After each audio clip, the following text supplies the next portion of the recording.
7 अक्टूबर को शुरू हुई इजराइल हमास जंग की आग की आंच दूर दूर तक फैल रही है। एक तरफ जहां इजरायली हमलों से हमास के इलाके दहल उठे हैं, वहीं दूसरी तरफ तमाम इस्लामिक देश हमास को पूरी तरह से समर्थन देने के प्रयास में लगे हैं। इस जंग में इजराइल के साथ अमेरिका, ब्रिटेन या रूस का साथ होना अब सवालिया नजर से देखा जा रहा है, क्योंकि संयुक्त राष्ट्र में हमास के खिलाफ युद्ध रोकने का प्रस्ताव पारित किया गया, जिसमें इजराइल के खास समर्थक रहे अमेरिका, ब्रिटेन और रूस ने इस मतदान से दूरी बनाए रखी।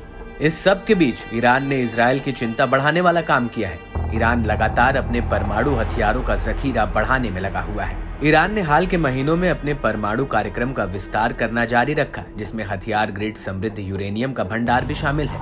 हालांकि मध्य पूर्व में मौजूदा उथल पुथल के बीच इसमें परमाणु ईंधन के उत्पाद की गति को तेज नहीं किया गया है। अंतर्राष्ट्रीय परमाणु ऊर्जा एजेंसी की रिपोर्ट के मुताबिक ईरान ने गर्मियों की शुरुआत के बाद से 60% समृद्ध यूरेनियम का संचय धीमा कर दिया है, लेकिन ये बड़ी मात्रा में सामग्री का निर्णय जारी रखता है, जिसका उपयोग परमाणु हथियारों को ईंधन देने के लिए किया जा सकता है। एजेंसी ने बताया कि ईरान ने 28 अक्टूबर तक 2.5 महीने में 60% समृद्ध यूरेनियम में 6.7 किलोग्राम जोड़ा, जिससे उसका भंडार 128.3 किलोग्राम हो गया। ये लगभग 3 परमाणु हथियारों को ईंधन देने के लिए पर्याप्त सामग्री है।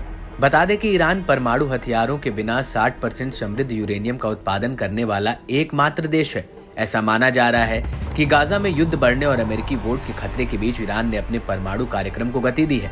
अमेरिका और उसके सहयोगियों के पास ईरान के परमाणु कार्यक्रम पर लगाम लगाने के लिए कुछ ही रास्ते बचे हैं, लेकिन क्योंकि बातचीत की संभावनाएं लंबे समय से दबी हुई हैं और तेहरान के खिलाफ सख्त कार्रवाई की संभावना है, जिससे पहले से ही गाजा युद्ध से प्रभावित क्षेत्र में तनाव बढ़ने का खतरा है।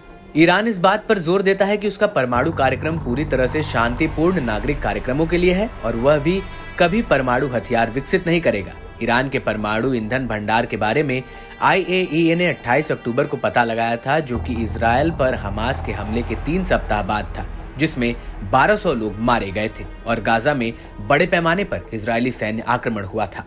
ईरान को परमाणु हथियार विकसित करने से रोकने के प्रयासों में इजराइल सबसे आगे रहा है, जिसमें ऐसे शोध में शामिल ईरानी वैज्ञानिक की हत्या करना, कुछ ईरानी परमाणु सुविधाओं पर हमला करना और तेहरान पर दबाव बनाए रखने के लिए अंतर्राष्ट्रीय समुदाय पर दबाव डालना शामिल है।